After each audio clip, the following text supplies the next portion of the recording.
what I'll say is, what I've learned, collaborating is that you're never going to be perfect at it.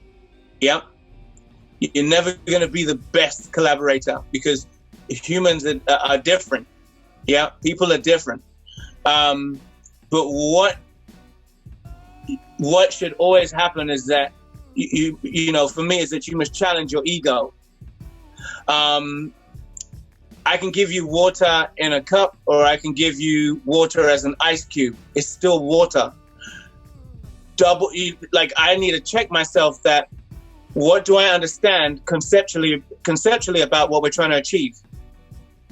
If there's a concept, then your perspective on the concept is fully legal. Now, if there is no concept of what we're doing and we're just in a room jamming, then again, your expression is fully legal. This is about order for me. This is about understanding. And that's why I said in the beginning, I will spend hours just speaking with you and just relaxing and just breaking bread as humans, so I can get a better understanding as to how we can work together.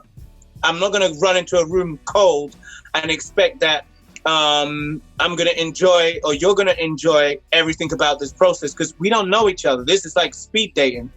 Yep.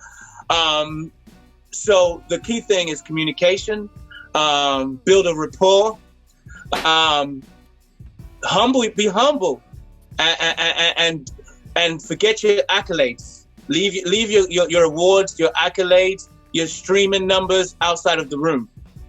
I just go in as a vessel. I'm like, listen, you've actually invited my spirit in the room, but you think you invited my talent.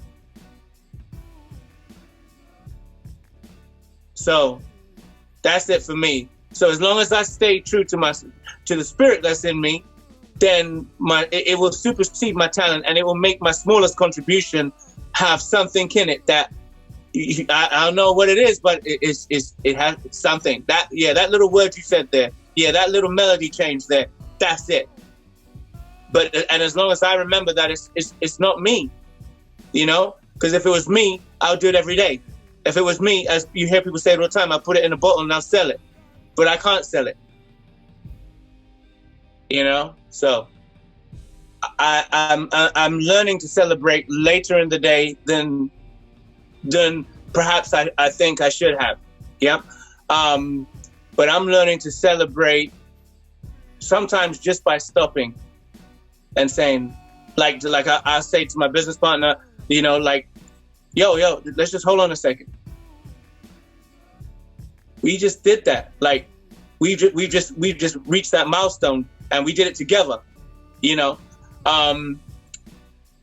What is a massive thing? I think one day I went to a songwriter's house. He's a massive songwriter producer in LA, like big league.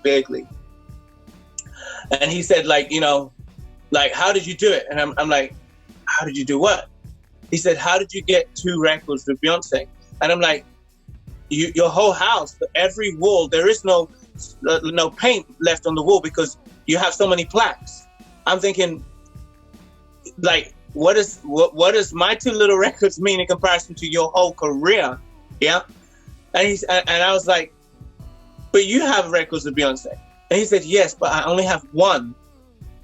And maybe in that one little moment, I went from looking up at him to looking eye to eye with him, and that was only because he was humble enough to take my gaze off of all of, the plaques throughout his entire house from floor to ceiling, to say, hey, there's always more things that we're aspiring for.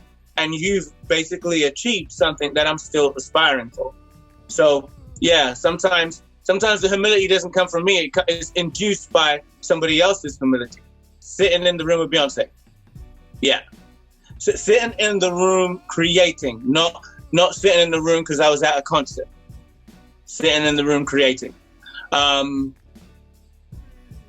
Yeah. And there's some other people, but I don't want to mention their names right now. until records are released. But yeah, like I've sat in some rooms with some people who, you know, their resume is serious. Their contribution to, you know, to the music, to you know, to our lives, the soundtracks of our lives is immense. But when you meet people and you get past all of the, you know, the conspiracy theories, and suddenly you realize that person is very human, and so much more humble than some people who haven't, you know, achieved a fraction of what these people have achieved. And you realize that they understand that humility is a necessity when you're trying to create, you know, what they may call magic.